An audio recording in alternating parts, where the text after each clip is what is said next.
So welcome to our panel, and we're going to be talking about family work here. And our three panelists will be discussing the work that is done with families from a team perspective, from an organizational perspective, and from a personal perspective as a family member. So let me introduce our three panelists here today. So we've got Chuck Knapp over there. Chuck was a student of Chogyam Trungpa and graduate of Naropa University and worked closely for many years with Dr. Ed Podval, originator of the Windhorse approach. Chuck was a founding member and later director of Friendship House, which was a publicly funded residential treatment home for people with extreme mental states. In 1990, he co-founded Windhorse Community Services in Boulder, Colorado, where he serves as co-interim consultant to the director and senior clinician as intensive psychotherapist and team supervisor, among other roles. Through his published writings, presentations at conferences, and as co-founder of the Windhorse Journal in 2018, Chuck continues to share his interest in exploring mindfulness-based therapeutic environments for both individual and social well-being. That must be off the website, isn't it? It was, yeah. Okay. And central, we have Emery Giacomo. Anne-Marie has been with the Windhorse Project for 24 years, both in Northampton and Boulder. She is currently co-interim consultant to the director and clinical services manager at Windhorse Community Services Boulder. She is also co-admission administrator and senior clinician, intensive psychotherapist, and team supervisor. She oversees the social work internship program at WCS, and she's also co-owner of WCS. And to my left here is Kathy Emery. Kathy graduated from Naropa University, then the Naropa Institute, I believe, yes, in 1980, and has been a practitioner of the Windhorse approach since 1981. She currently works with Windhorse Elder Care and Windhorse Community Services in Boulder as a supervisor, therapist, and educator. She continues to feel very dedicated to the vision of joining contemplative view and practice in her work with elders, the dying, those struggling with extreme mind states, and their families. And I'm Daniel Green. I'm a team leader here at WCS, and I co-facilitate the family support group with Kathy. So just as a bit of an overview, we're going to begin today with Chuck, who's going to discuss his view on family work at Windhorse, and something he's been working on for a number of years, correct? Yeah, Developing. I'll say a little bit about that, yeah. Okay. And you're going to speak probably for about the first 30 minutes or so. Yeah. And then Kathy is going to come in and introduce us to the family guidelines of Windhorse and her experience as a facilitator in the family support group, bringing a focus of attachment and non-attachment. Yeah. And that'll be for about 15 or 20 minutes. And then Anne-Marie will speak about personal experience, having had family members of her own with Windhorse teams, and talk about what that was like for you. So Chuck, would you like to begin? Thank you. This is from a clinical lens. It's also going to be a lot of material that I'm going to try to keep into something that's not too conceptually dense. To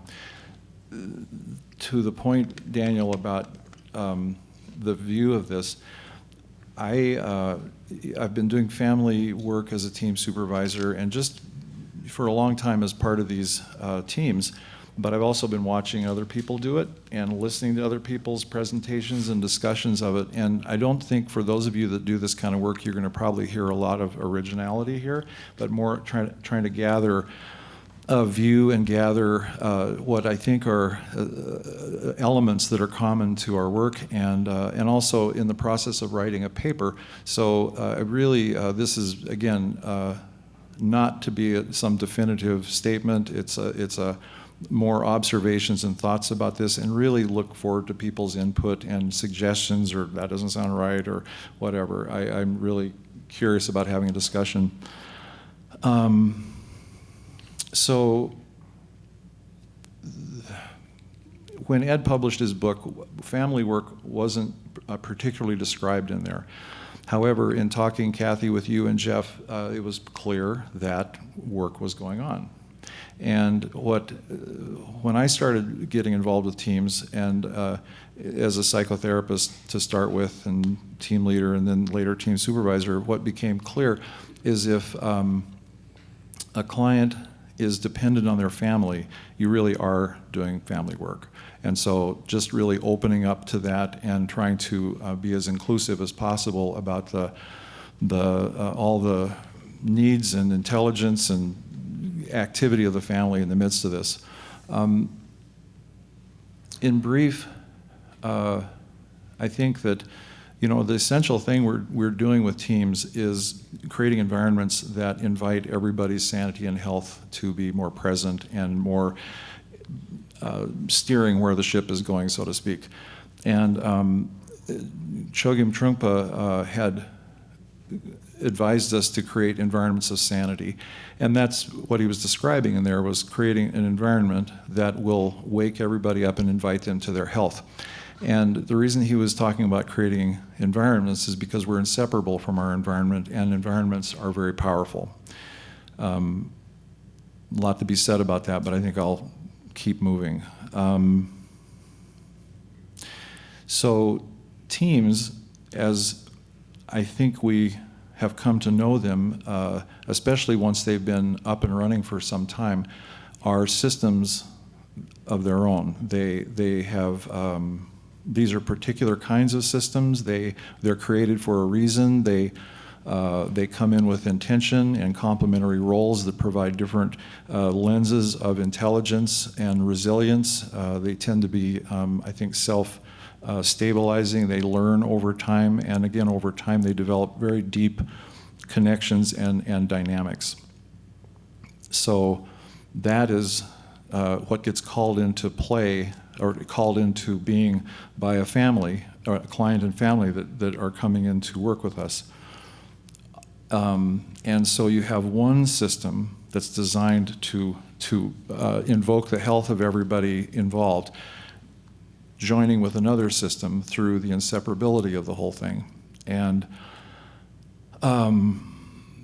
let's see, if the team is set up properly, and everything goes well, it's a strong enough arrangement to be able to join with the family system, take that in, and create a path that is able to really identify and speak to the health of all involved, disorganize difficult patterns, and then practice healthy ways of being in life as this whole thing goes forward. The two things I want to point to, for starters, as the convergence of these systems, there are in the realms of body, speech, and mind. It's mostly, you feel it mostly in speech and mind, relationships, emotions, and the way our minds work. The two main things I think that are hallmarks of this interdependence and inseparability between the systems are what we call exchange. I think most of you are probably familiar with that term. Recognizing that in dyadic relationships, such as basic attendance or psychotherapy, another form of basic attendance, one starts to notice the phenomenon of exchange. Likewise, when systems, I think, come into play with each other, the dynamics of exchange start to manifest in the team as well. And another dimension of relationship and mind patterning that goes on in this convergence of systems is what we talk about as split transferences, where you have we know that when a therapist is working with a client, there tends to be some kind of transference developed between the two, from the client to the therapist. In a group of therapists, such as a Windhorse team, you have transferences that evolve specific to each person. And it's easy to err on the side of thinking that this is, or conceptually, it's easy to err on the side of thinking that this is like, well, now I'm the father, and this person's the such and such, and that's the sister. there do tend to be reliable patterns within this, but I'm not trying to make everything sound that solid. But in the example, the clinical example I'll give later, there'll be some very distinct split transferences I'll refer to.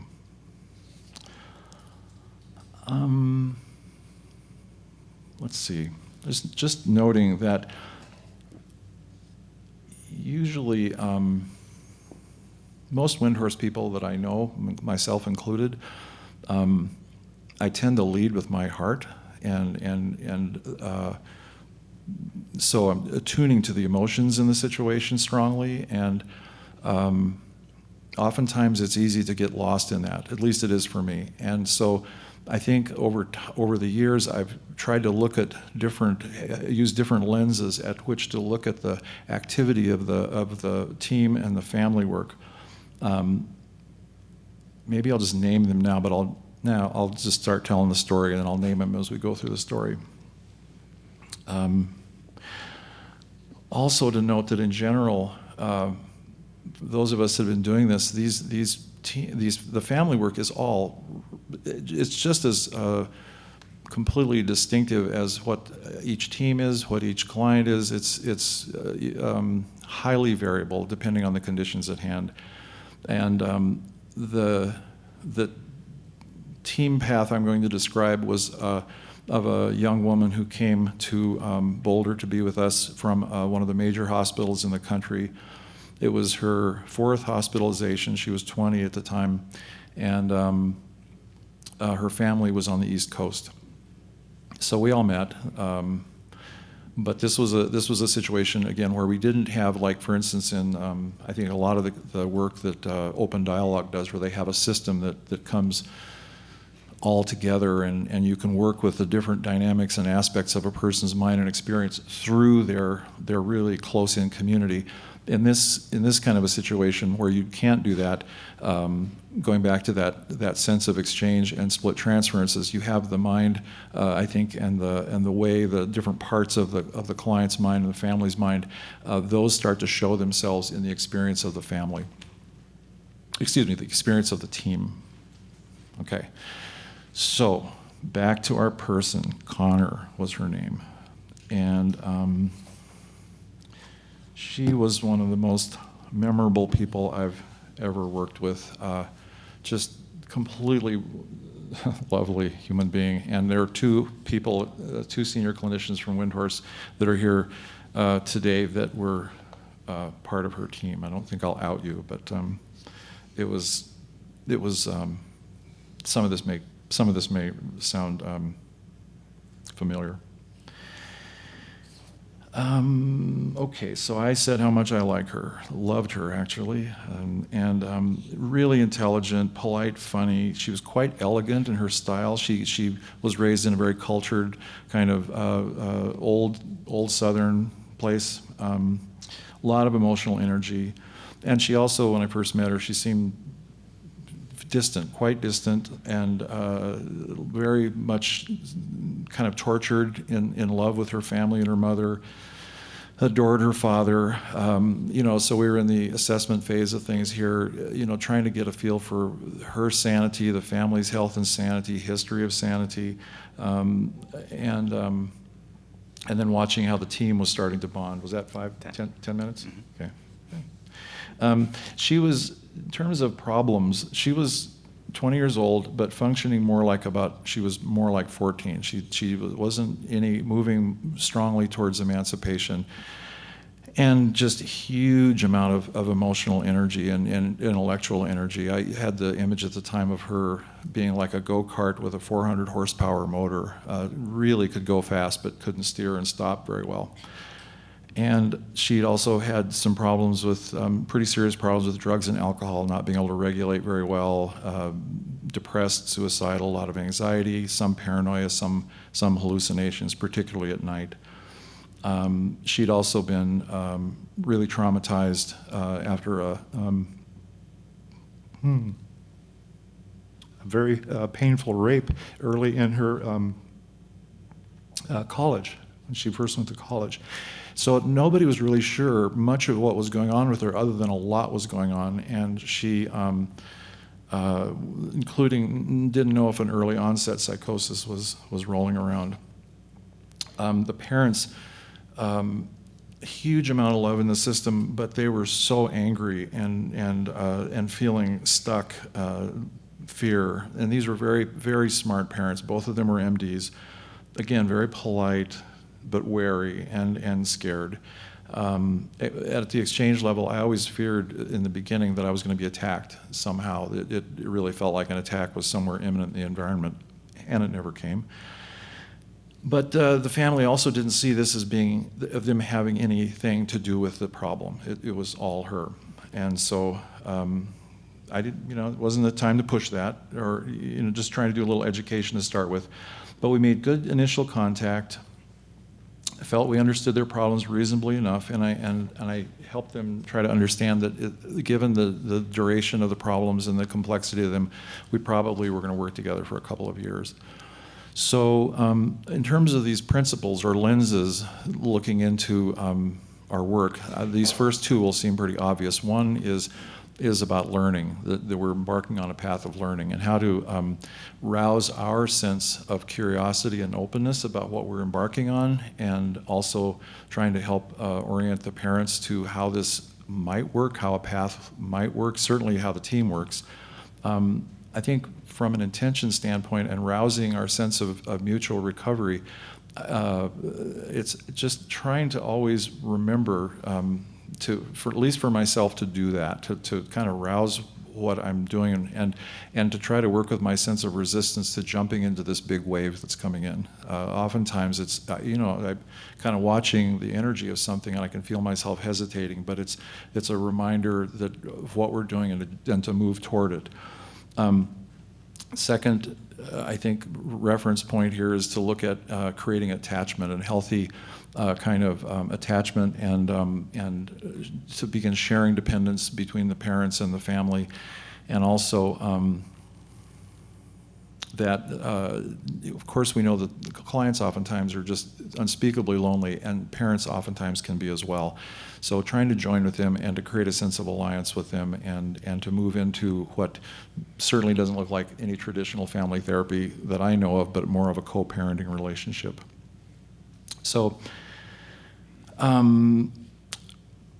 so we're working now as a team, and the relationship with the parents and Connor, very hot, very dependent, too close, too far. They're all very high expressed emotional communication. So it was seeing a system that was really in the midst of a fight to the death, in a certain kind of struggle. Split transferences became immediately apparent. Connor's father was a very beloved figure, very trusted. Mother was loved, but this was a very hated, conflicted relationship. Likewise, her sister. A strong triangle between the three of them. And immediately the psychotherapist became the mother. I say that because she treated the psychotherapist like she was a completely reviled, incompetent, repulsive person to spend any time with. And she was exquisitely talented at being able to convey those feelings to the psychotherapist. So it, that was completely distinct from the get-go. Well, actually, after the first couple of weeks, the team leader, we knew that was a setup to be a person who was more like her older functional sister. But somehow the team leader was able to move away from that into, I don't know, we used to tease her about being really good at creating a weird aunt kind of transference. So we also organized some of the tasks away from her to keep that relationship from building up too much heat. But the house and the basic attenders seemed to be more like just peers that she appreciated. Housemate got the sister. The housemate became really difficult relationship right off the bat, and after a couple of weeks, I got a call from Connor, paged, and I used to wear a pager. I guess I still do, and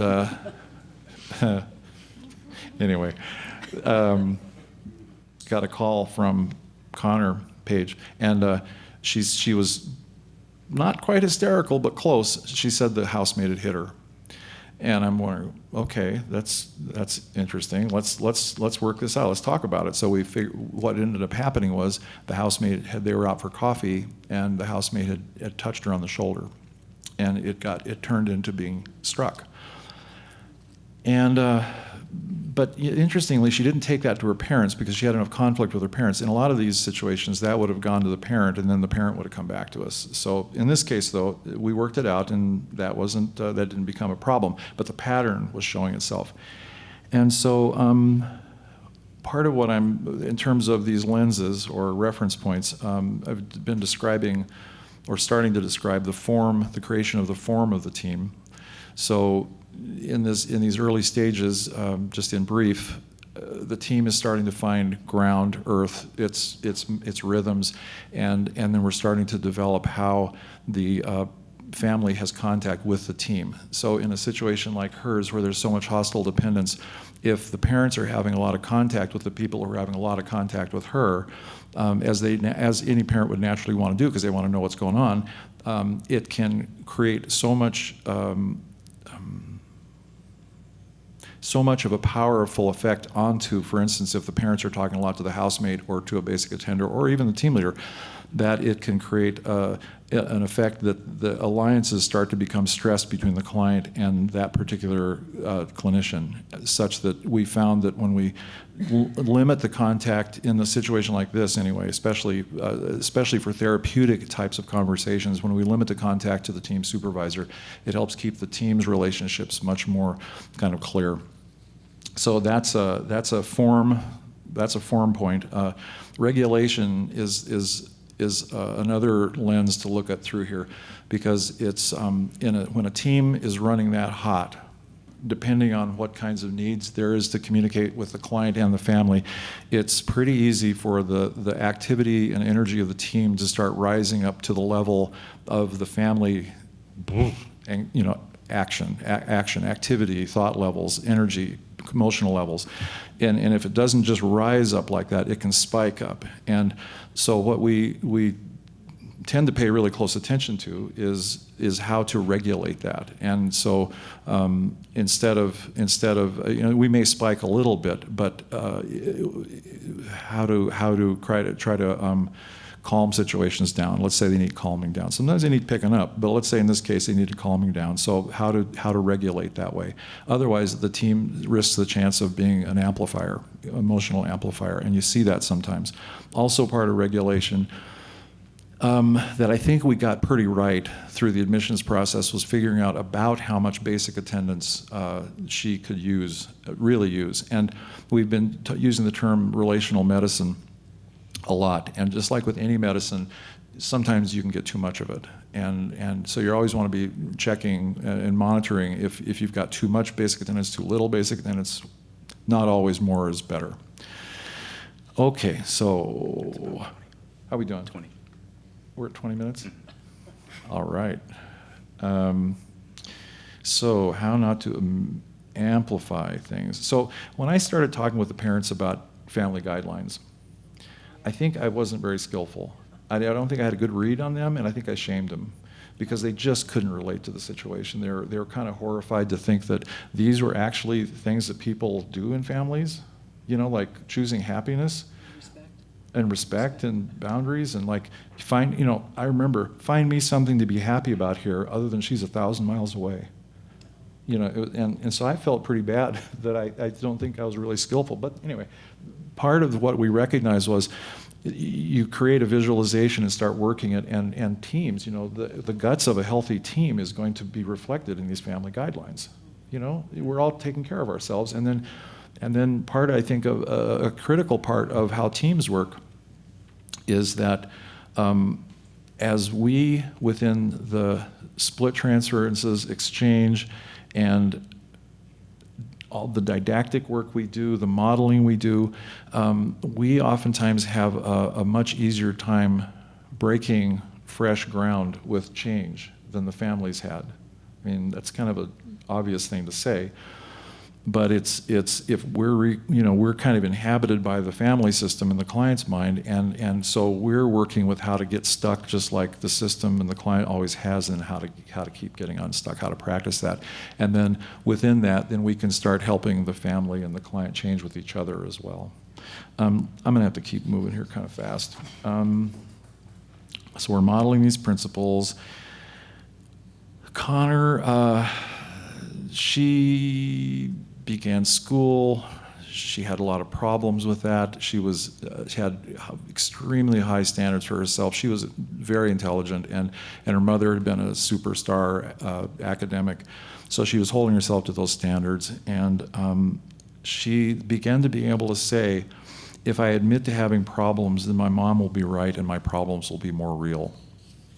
And so we went through a period where there was a lot of energy, but it felt quite stuck. But the insight was starting to happen. And I think one of the lenses I want to point to is around power. And in the context of a system, how does the power work? How does it work in there's all kinds of ways to measure power. And clearly there was a triad or a triangle going on with mom, sister, and Connor. And there's power dynamics between the teams, there's power dynamics in the team, there's a bunch of different things, but just naming that a lot of the power it was showing itself, and it tended to be fighting against being pretty stuck, which is another lens, which is looking at systems' tendency towards stasis. And we know that that's I think a fairly classic concept in traditional family therapy, and I don't really like the term very well because it feels more like resistance to change based on attachment to the familiar. And we're not talking, of course, about just the client being that or the family being that, but teams get really attached to each other, and they like the client, they like the family, we like our jobs. There's all kinds of ways we get kind of attached to situations and hard to move. But we were seeing this with her. And so let's keep moving here. Fair amount of chaos going along. I'm really truncating here. What counters the tendency toward being attached or towards stasis, I think, is the principle of therapeutic tension. And that isn't tension as in therapeutic aggression or going out and intentionally trying to create irritations and such. But I think the natural dynamic of a Windhorse team is that there's such a power in the environment through our activity of mutual recovery that it's an invitation. The whole thing creates much more of an invitation toward health than somebody coming in and going, wow, you're really screwed up and you need to do this and this and this, and basically relating to the person as a constellation of problems. The atmosphere, I think, tends to be, in general, in my experience, much more, as I say, of an invitation, with the occasional discriminating little push or nudge. So we're feeling pretty bogged down. We're all feeling pretty miserable. The therapist can barely stay in her skin. Housemates are struggling.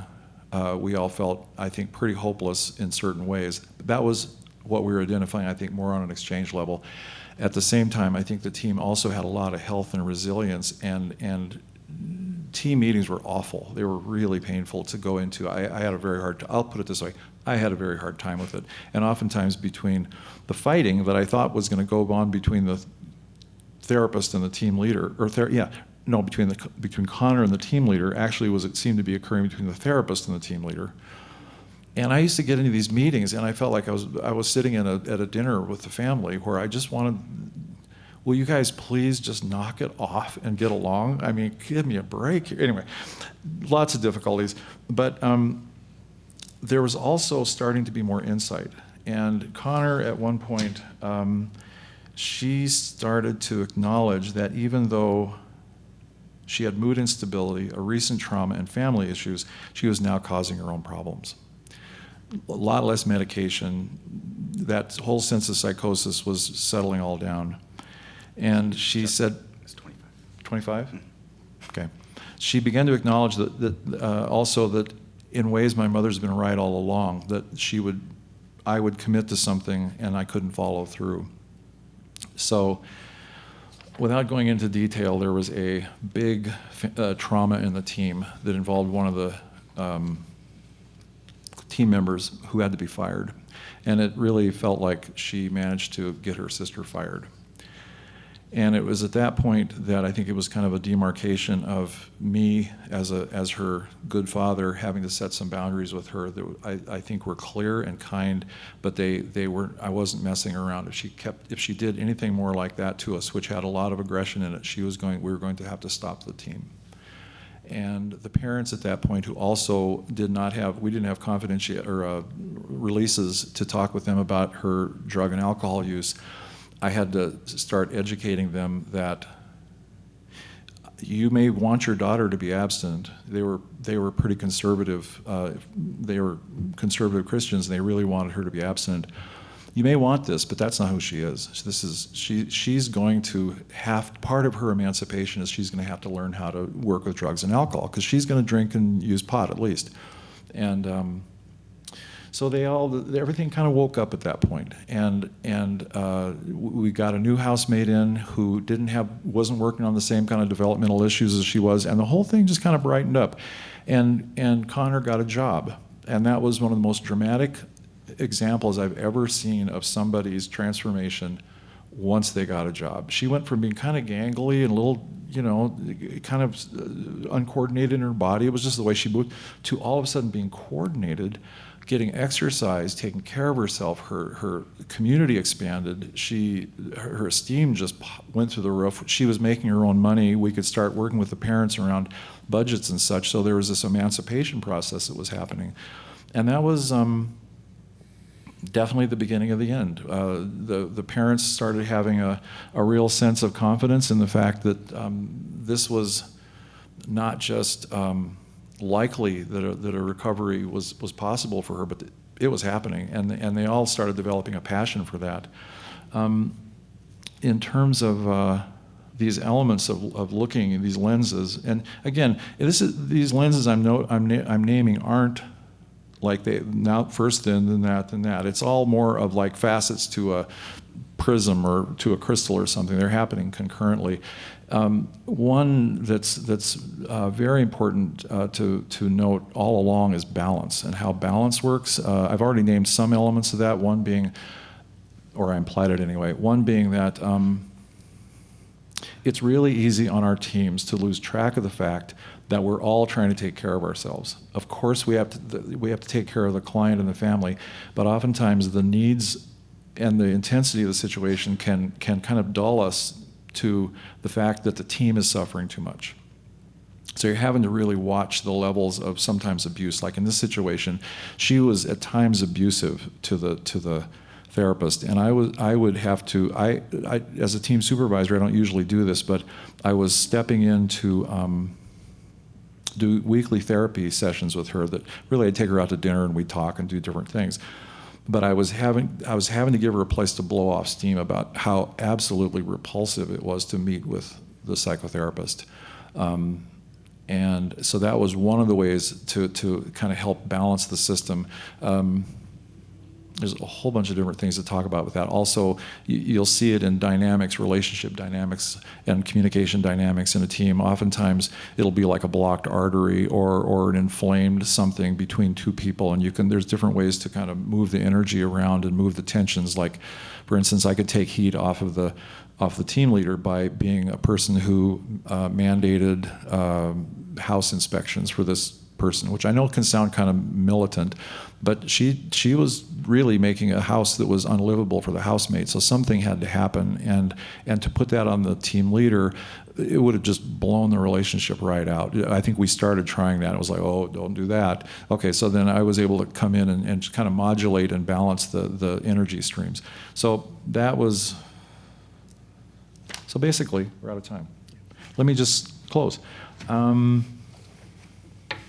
As I said, I think they all had a sense of this being they're confident. They're confident in the fact that they're on a recovery path that was really happening, and they started developing passion for that, and then we created a transitional plan for her going and moving back home to go to school, setting up a little team for them at the distance because the family still needed regulation. Things were really cooling out between them through all this, and we see her now and then. And she just graduated a couple of years ago with a very, very high degree in the healthcare world. So she got on her feet and really took a life. Yeah. Thank you. That's great, Chuck. Thank you. Oops. Kathy. Thank you, Chuck. That was really powerful to live through in this moment with you just now.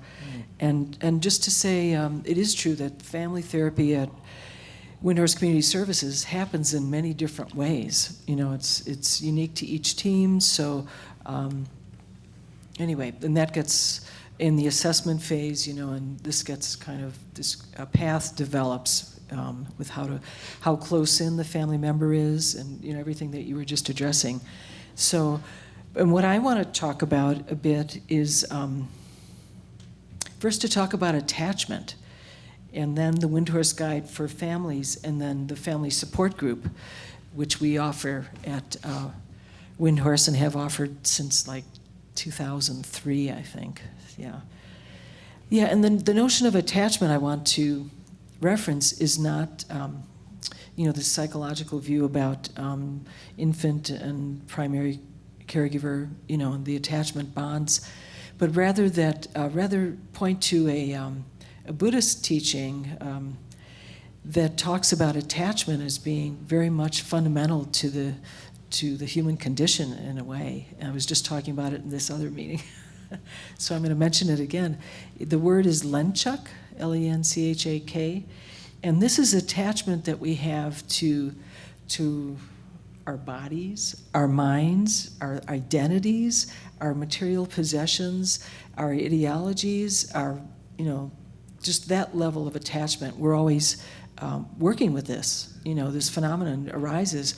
So then you layer into that family members, you know, and blood relatives, or just whatever the situation is, it's like that's even more heightened. So we feel so attached that we feel we know what's best for this person, and we know, you know, what their life should be like, and so anyway, just to highlight that as being a factor. Obviously, it's obvious, but I like to point to this heightened state that families and we all are working with in terms of relationships, you know, close bonds with each other. And I want to introduce this as a segue into how the Windhorse Guide for Families came about, I think. And I appreciate what you said, Chuck, about how this family felt this was like really naive, and, you know, what are you talking about? You know, choose happiness in the midst of this hell realm. But this person, and I happened to find an old Windhorse News from 2001. And there's some very old photos in here that I'll put it out on the table out there. Who's in this? Well, Connie Packard, social worker, and the woman who created the Windhorse Guide for Families, along with, and then revised and reviewed by a staff member, and then also Sally Clay, a consumer. But anyway, she's on the front page of this. And then inside, we have a photo of Jeff Fortuna 20 years ago. And then we have a photo of Karen and Emery. Anyway, just wanted to say that. And Mary Cape is in here too. So, I was so delighted to find this. I get teased all the time about my records and how I keep things, you know. But here it is, 2001. So I'm going to put this out for everybody to see. But in this issue, Connie Packard, who was the originator, the inspirational family member of a son who had been suffering and then was treated by Windhorse, but she was inspired, and maybe Emery can speak to that when it's your turn to speak. I'd love to hear you knew her, yeah, and how these guidelines came about. But in this article, she was interviewed, and the question is, what do you see as the family's role in recovery? And I hope my glasses can work with this. I think the family's role is crucial because family relationships are the most powerful relationships in a person's life. Although it is important to stress that families don't cause mental illness, they do have a key role in either enhancing or impeding recovery. Yes, families generally don't know where to look to get help with their role, and there really isn't much help offered by the mental health system today. Some of the models that have existed up to now have caused real damage, such as the one that blames families. The medical model, which is most common now, focuses on managing care, but doesn't really help families in their interactions with their family member, nor does it really offer any hope, nor do they really offer any hope. That's why we developed the Windhorse Family Guidelines, which we feel give a kind of outline of what does help and what doesn't. Basically, it's the same principles that pertain to all good relationships. Integrating the family's role has been one of my missions, because the original Windhorse model did not fully incorporate or conceptualize the role of the family. So I thought that was really good to include here. So the Windhorse Guide for Families.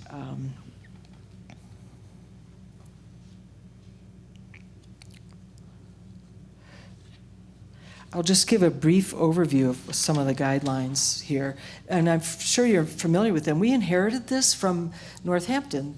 Connie Packard was a woman who began Windhorse North, was part of beginning Windhorse Northampton, and so very key in that whole unfolding of the work there.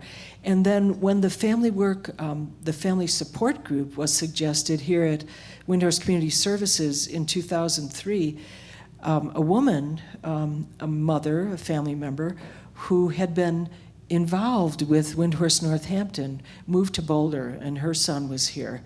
And she came to Windhorse, and she asked about a family support group. Her first name was Diana. And so at that time, she and I connected, and she helped bring the family support group to Windhorse Community Services, and offered her own great wisdom in terms of the kind of environment to create for families to come together in this way. But maybe before I go into the family support group, I'll just mention a little bit about the guidelines for those of you who don't know the Windhorse Family Guidelines. But I imagine, can you raise your hand? How many people here are familiar with the guidelines? Okay, fair amount of people, but I'll just briefly go through. So basically, she mentions that the guidelines address two questions. One is, how can I meet a family member's needs? And the other is, how can I flourish in the midst of chaos and heartbreak? So those are the two fundamental questions. And this is what arose in her contemplation and for her recovery process, working with her loved one. The first guideline was attitude, cultivate acceptance and respect. And she felt that this was the ground from which recovery begins. So this was what she named as the fundamental ground. Letting go of expectations is very key as a family, as a parent, and letting a person find their own way, and like the abstaining, with the example you gave. And here's a quote that she had that I thought was really interesting. Trust that mental illness has meaning regardless of outcome. And I thought that took a lot of courage for her to even come to that insight, regardless of outcome. Because of course the outcome you want for your loved one is for them not to suffer and to have a productive life and to move through this. But trusting that this display, this manifestation, there's meaning for this person's life as it's unfolding. It seems very poignant and courageous on her part. And then the second one, orientation, cultivate happiness, which is what Chuck was referring to. And I must admit, I think I'd use a different word than that, and I actually have a parenthesis here. And my phrase is relax as it is. So it's more about seeing if you possibly can find a place of being with what's arising and what is, rather than trying to have it be other than what it is.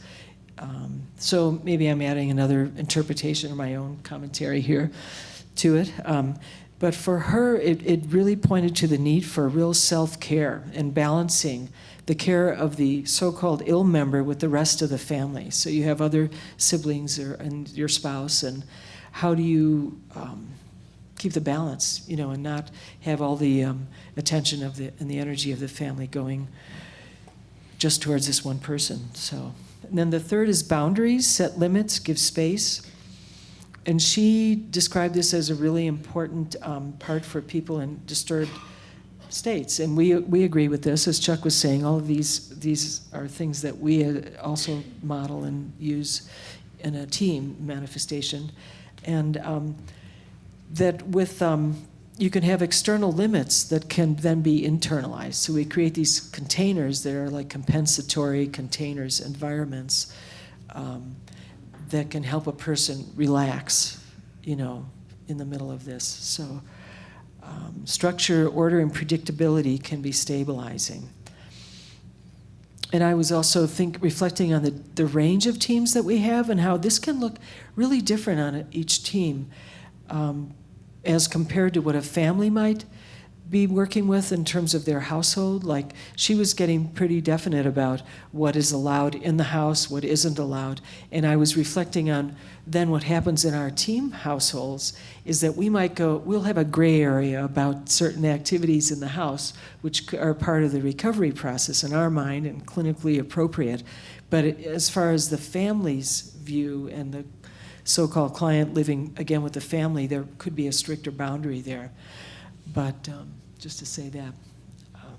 Then the next is full expression, show appreciation, be honest. And this has to do with the genuineness of the relationship and not to have a communication that's contrary to what the feeling is. I remember Gregory Bateson used to talk about double bind theory, as being the cause of this is the schizophrenic mother. Those are the teachings of the past. Causing this psychotic experience in the child because the mother could be saying, I love you and you're wonderful, but the felt sense is not that, or I don't have all these expectations, but then there are these double messages and they cancel each other out and cause tremendous confusion. And the final one is social environment, find community. Because the stress of this can lead to isolation and social withdrawal on the part of the families. And it can be hard for them to open up to support. It's not uncommon for our families to be accomplished people in the world. This is an expensive program. And so there can be a need to work through that embarrassment or shame or, that you then project on the loved one as well. So it makes it harder to reach out for the help that would support you. And maybe this is a segue into the family support group, because what we have found is the families that come to us are families in need of this social network, the families that drop in. So we adopted the model from Northampton completely, trusted your vision and experience with this and how this all originated, so we just adapted it. We've just included it here in our work. And so the family group is not a therapy group. We name it as that it's not a therapy group. It's a support group. It's an educational group. It's a place to come and meet other families and talk with the co-facilitating therapists, learn more about the Windhorse model, and network, and share your wisdom and experience. And what we do is we make sure that it's a drop-in group also. It's a drop-in group each month, once a month. And we've had large groups, small groups. We've sometimes would have a couple of family members who become like the core people and last for quite a while, actually, through their loved one's care. And they'll be kind of the heartbeat of the group. And this is kind of interesting. The last several months, it's been very thin, and sometimes no one comes. So we're opening this up to people phoning in. And we already had an experience with that in the past where we had a divorced family and their son was in treatment with us, and he didn't want the family members to talk to Windhorse at all, so they felt particularly cut off, and they're divorced. One's on one coast, the other's on the other coast, and they wanted to have the support of the family group. So we had them phone in, and I initially had, there were other, like 7 or 8 other family members in the room, and I initially didn't feel comfortable with that. I mean, it's a drop-in group, so how do you drop in virtual like that, a voice in the room? How do you feel safe when there's this voice coming out of the middle of the room, you know? But the rest of the family members felt totally open to it. They were fine. They wanted to be there for these family members that felt isolated and, you know, non-supported. So anyway, so Daniel and I are including that going forward, and maybe we were thinking maybe we'll even have a Zoom group, you know, where we'll just do an online support group, and then we'll have people who come into the office. But we'll see how that unfolds. But with this family member, this woman who was the first co-facilitator with the family group in 2003, she was very wise and had really been through it and had really reflected on this path for her and her son, and offered a tremendous amount. She's passed away. She passed away 3 years ago. George is here. 3 years ago. Yeah, she suddenly passed away. So there was quite a loss there. She was probably, I don't know, late 74. But together, she and I worked up this sheet that I found because I keep all of my papers. And it reads, the Windhorse Family Support Group. The purpose of the Windhorse Family Support Group is to create an informal, accepting environment in which family members are heard as they gather to share experiences, concerns, and resources relating to their relationship with their loved one, and also to make connections and support each other. And further, to provide educational opportunities for interested family members to develop and refine skills in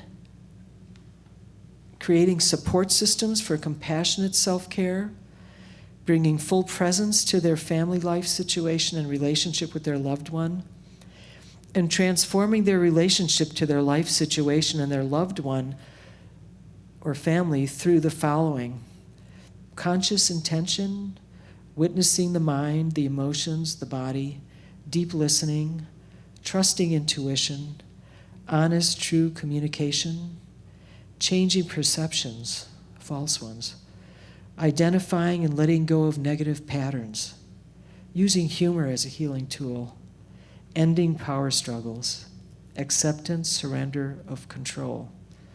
So we came up with this reference, this crib sheet here of what our intentionality in the group, and it was very, very powerful experience. And so she passed away, and then Jeannie Christensen and I conducted the group for quite a while, for years. I think she's here. And now Daniel and I are going to be doing the group for the last 3 months. So Many years ahead. And many years ahead. And the interns. Yes, thank you, Emery. We have the interns join us each year. Paul's here right now. Yeah, Paul is here. Paul is our current intern with the family group. So it's very rich, and I'm very interested in the whole, all that Chuck presented about our work with families and teams and how this all works. And I have tremendous appreciation and gratitude for Windhorse Northampton and what you have passed on to us and your wisdom experience. Thank you. Anne-Marie. Hi, everyone. It's been interesting sitting here, Chuck, listening about that family situation and just what you've been sharing and recalling my own family. So I'd like to share with you 2 situations. One involves my sister and my father, and each of them had a Windhorse team situation. In 1999, Karen and I had left Northampton thinking that we would be staying in Boulder on a permanent basis. My mother was dying at that point, and we had come back to help with that and for other reasons. And during that time of my mother's illness, she was diagnosed with emphysema and was really, they had given her a period of time, maybe a couple of years. And at the same time, my sister had had a baby in '97, and she was experiencing what was eventually diagnosed as significant postpartum depression. At the time that my nephew was born, however,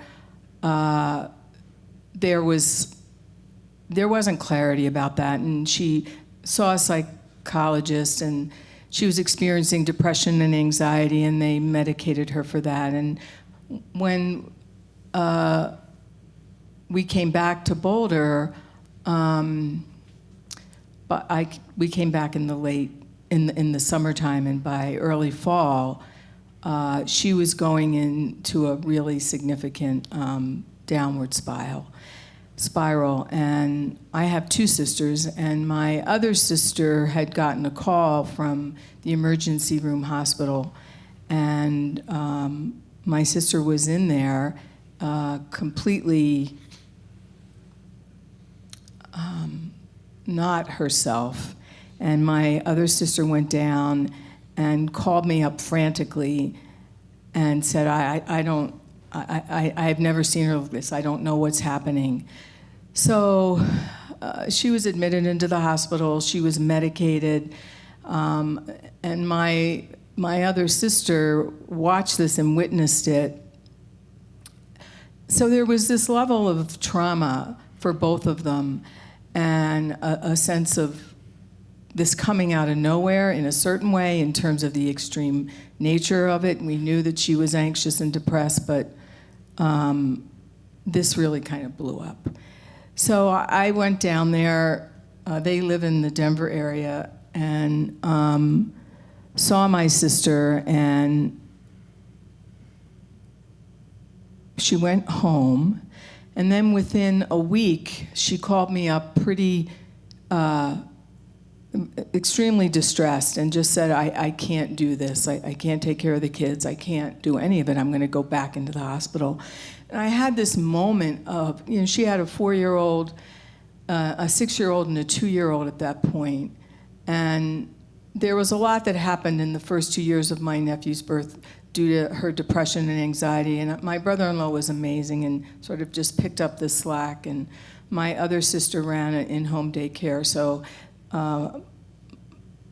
my nephew would be able to go there. Both of them would, when my other sister couldn't do it. So I remember having this phone call with my sister and her telling me that she was going to go back in. And I said, you're absolutely not going to do that. And I, as a social worker and just what I know about the system, I became completely,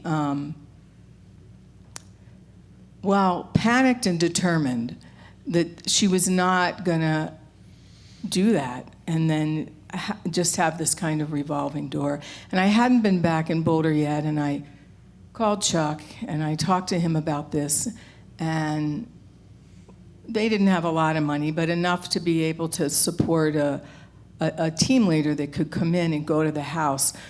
So I talked my sister into this, and I said, and then of course we were basically doing shifts, and my other sister and I, and the family sort of coming into it. But at the same time, of course, my mother's very sick and ill, and there was just all of this stress in the family altogether on that level. So I think she was desperate enough in a certain way, and the medications were creating problems, and they found a good psychiatrist, more from a Windhorse perspective, and someone we still work with, actually. And it worked, and it was amazing. And this person, the Windhorse team leader, would come and meet with her at the house and got to know the family situation. And I still cry to this day when I think about it, because I feel like the person that my sister was working with from Windhorse, in a certain way, and I've said this to this person, but I felt like they saved her life, and certainly allowed us as a family to feel like there was a path forward, and that she would get better, and that the kids were going to be okay, and there would be a possibility for my sister to really come back into being a mother and being able to really see her life as workable. And the team leader saw her for a period of time, a couple years, I think, I'm not sure. And then they shifted. The team leader was trained as a Windhorse intensive psychotherapist, but in her own private practice began to see my sister for many years after that. And my nephew is 22, and he has one more year of college. He's studying environmental science. And my sister eventually, after the kids got a little older, went back to work. She became a librarian in a Catholic school in Denver, and she's good. She's good. So that was started in 99 or so, 2000. And then my mother died, so my mother died in 2001. And for about 10 years, my father, we thought, I come from a pretty ethnic background, Italian. My father was first generation. And after my mother died, my sisters and I thought, well, that's it. He's going to end up living with one of us, and but he didn't. He actually was able to really manage his life, and we have a lot of family gatherings, so of course we were engaged with him in that way. But he had a serious heart condition. He had a double bypass in his late 50s. And he was in his early mid-70s when my mother died. So he had a pacemaker, and eventually he just wasn't able to maintain his household and live alone anymore. And he went over to this, it's called Golden West here in Boulder, to live. And he hated it. And every elder he saw, he thought, that's not me. He was pretty spry, he was a dancer, and he really didn't like it, and he hated it. And I think that, in combination with my brother ended up getting ALS, Lou Gehrig's disease, and died within 14 months of the diagnosis. And my brother's relationship with my father was, it was estranged in a certain, emotionally, it was estranged. And it came as a shock to all of us. So my father's heart condition, my brother's illness, and eventual death created a lot of, I think, emotional and psychological stress for my father, and he is not someone that really knew how to work with it very well. So once my brother died, things just started to go downhill for him physically, and my own opinion is that emotionally and psychologically as well. So my brother had left my father money, a good amount of money. And as my father was getting more unable to take care of himself, the expectation was that he was going to live with us. And in my family and in the culture that I grew up in, you would never put your parent in a nursing home. You just don't do that. And I grew up that way. My grandparents never went into nursing homes. They were taken care of by the family. So we tried that.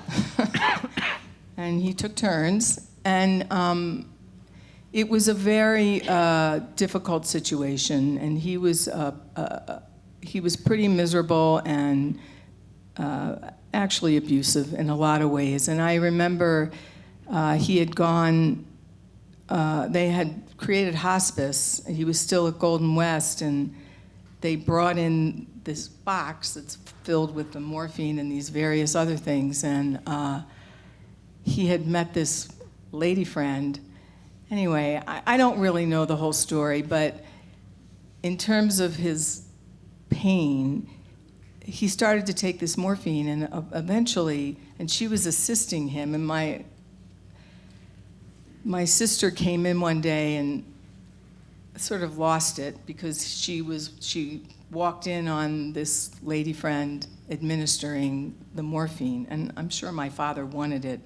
Anyway, the long story short is he got psychotic, and because he was on these medications, and he went into Boulder Manor, a nursing home, and they took him off of it, cleared him up, and that was the moment of truth for our family because he wanted to come back, and he didn't want to go anywhere else except one of our homes. And I, at that point, just made a decision, and I said, it's too abusive, and it's not like you're coming into our home and our lives, and there's some sense of appreciation here. And I said, you have this money that Nikki left, and so it took a bit of convincing, but and he knew about my work and about Windhorse, and I said, they work with elders, and we'll rent a mobile home right by Windhorse. I'll come every morning, I'll come in the evening, Kathy and Annette will come over the weekend.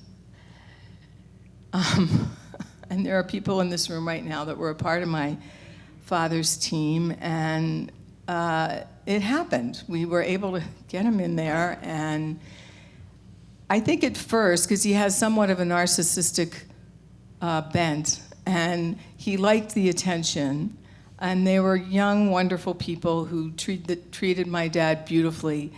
And my father also has his good qualities, and he has a good sense of humor, and I think there was a playfulness that happened eventually with he had a housemaid, he had a lot of care, and the team went on for about 6 months.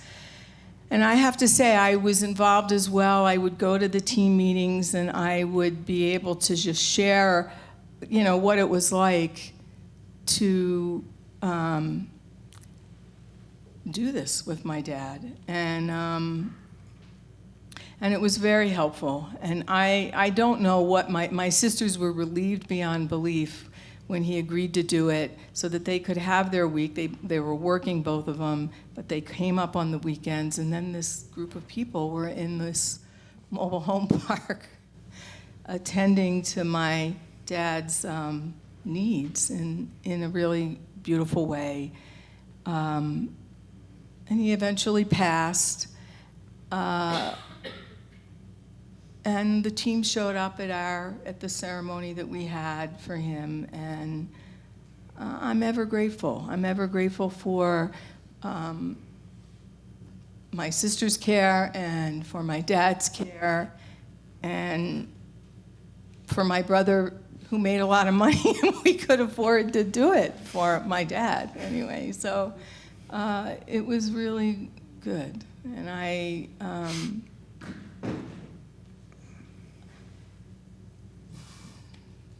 I'm just very thankful. So for those of you that are in the room today, I love you. You really attended beautifully, and may that keep happening. So thank you. Thanks, Emery. Thank you all, and it's really incredible to hear these stories and experiences, and just from such a wealth of experience. two from the three of you. I'm not sure how we are doing with time or how much time extra we're given, but I would like to open it up to questions, and we've got a microphone over here. So any burning questions, please come on up.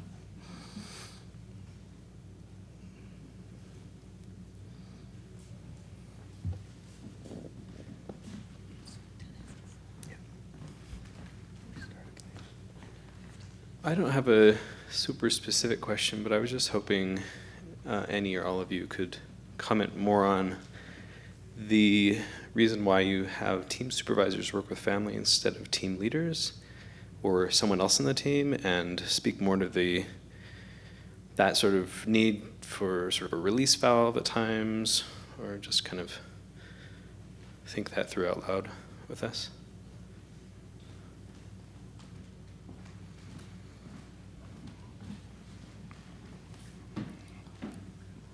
Thanks for the question. I, just for starters, recommend a paper that Gipple and I wrote some years ago, and it lays this out in some detail. What we found was that, okay, I'm just trying to name some of this. One of the things, and I was talking about that earlier, if you've got in the case of the woman I was talking about, to, I think, try to manage a relationship with the parents and the kind of exchange that's going to come in through the parents, and the fact that she's really wanting a safe relationship somewhere, with her psychotherapist, for instance, let alone the team leader who spends a lot of time in the environment. We found that it's a lot simpler if you can take the parental energetic and have them have a safe place to have contact, let the client have a safe place to have contact, let the team leader be a team leader, let them have their own relationship. And also, okay, so that's, I don't know if that makes sense, but it really simplifies the relationship and like, for instance, also if the client is in an emancipation kind of struggle, and you've got families working closely with team leaders on therapeutic issues, and that energy starts to get into the team leader relationship. When you're trying to help the client bond with the team leader, they'll have a danger of starting to get into an emancipation difficulty with the team leader as well. I don't know if that makes, anyway, so I've seen a number of these things over the years like that. It's also, working with families is really tricky in my experience. It takes a very developed sense of, the more developed your clinical skills are, the better. So it means that a person in a team leader role is going to have a level of experience that's pretty high. And oftentimes that puts a pretty high demand on who you can bring into the team leader role for any given family. You're also working with money. Money, speaking of power, heavy energy, in most of the teams I've seen, it's worked far more safely and simply to break those apart. I'm not saying you can't do it, because I know people do different systems, but this is what we found here. I don't know if anybody else wants to comment on that. Yeah, I think what you're speaking to is that you don't have the team supervisor role in Portland, correct? Yeah, because you have clinical directors. I think it's true in Northampton as well, too. So, and there was an evolutionary process to it arising here as well. I don't know if Jamie's in the room. Is Jamie in the room? Yeah, I'm just thinking of the team that you and Chuck were involved with in the early days. Do you want to speak to that, or no? And how it seemed to really ripen the need for such a role. Mm-hmm. That's good. Just say that? Okay. Yeah.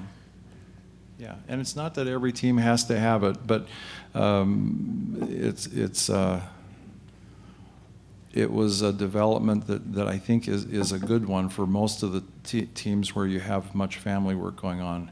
And obviously y'all are doing something else and it's working, so I don't have a criticism of that. I had done more of that system back in the early days of Boulder and found I like this system better. Also, when Ed was back in 02, 03, you know, he seemed to think it made sense to do that. So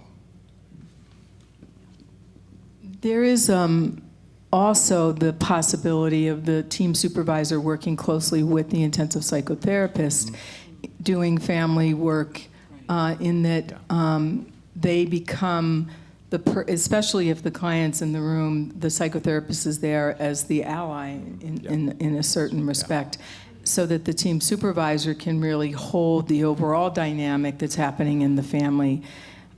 So I've worked on many teams where I've partnered with the intensive psychotherapist as we try to work with some of the family dynamics. Yeah, it gives a lot of therapeutic flexibility. Like another team we did, this has been a long time ago, the client was so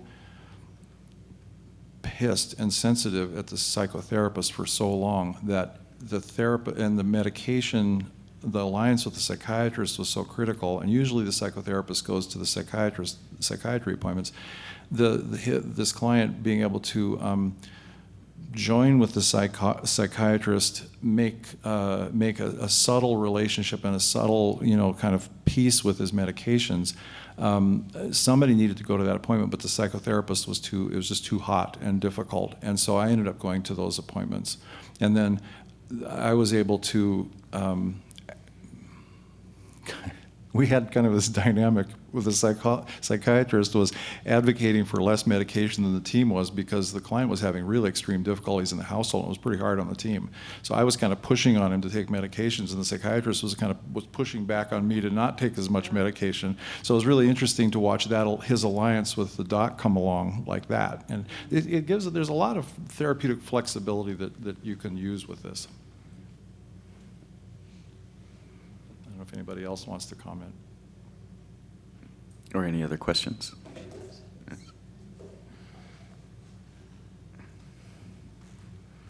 Thanks for coming up to the microphone. My question is for Kathy, and if you already answered, I don't think you answered this. I wanted to get more details about how you run the family group, the family support group. One question I had was, how do you do it with people who are out of state? And you answered that with the potentially Zoom. But just what does it look like from the beginning of the group to the end of the group? Okay, great. Yeah. So we meet from 5 to 6:30, second Monday of the month. And we sent out an email reminder, or Bob Stromwald does, like midweek, previous week, to all of the families, in-state, out-of-state, and just telling them about this.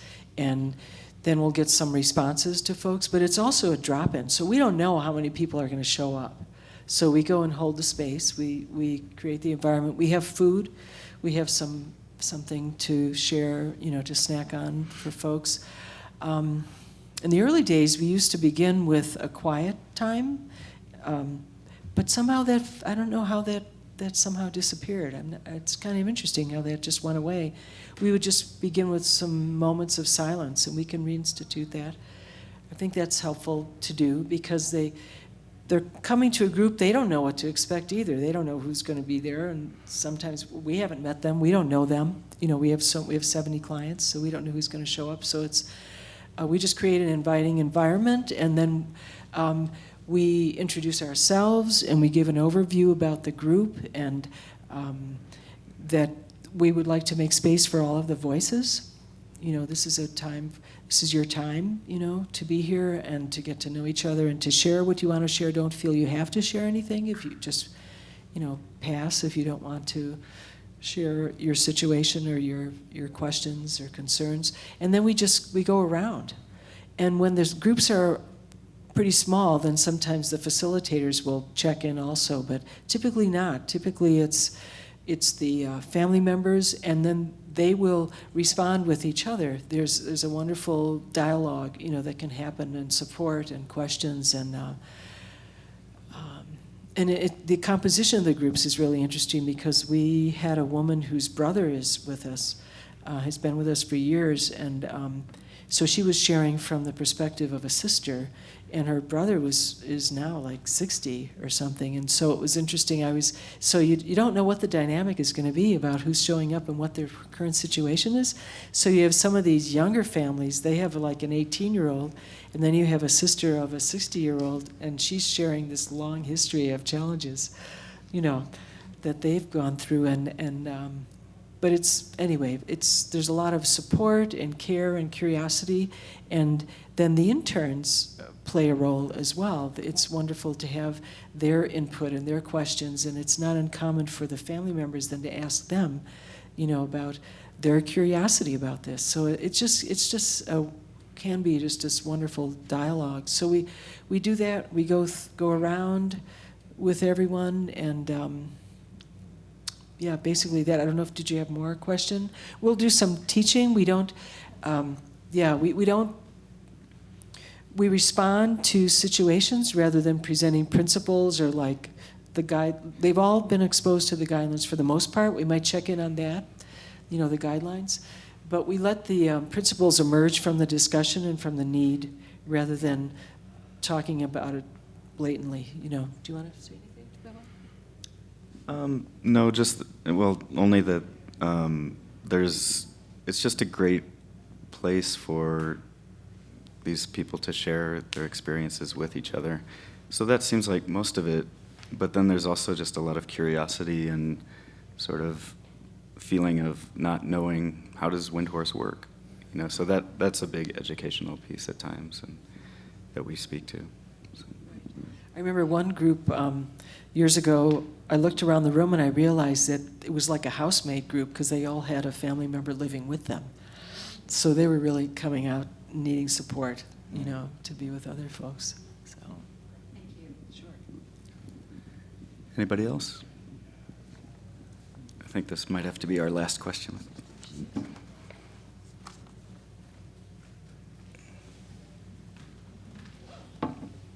I actually just wanted to make a couple of comments. I thought you both gave a very good description of family support group in Northampton.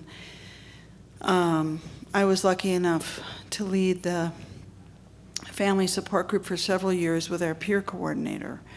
And that gave the opportunity for families, for all the positions to be present. We had peer presence and family and professional.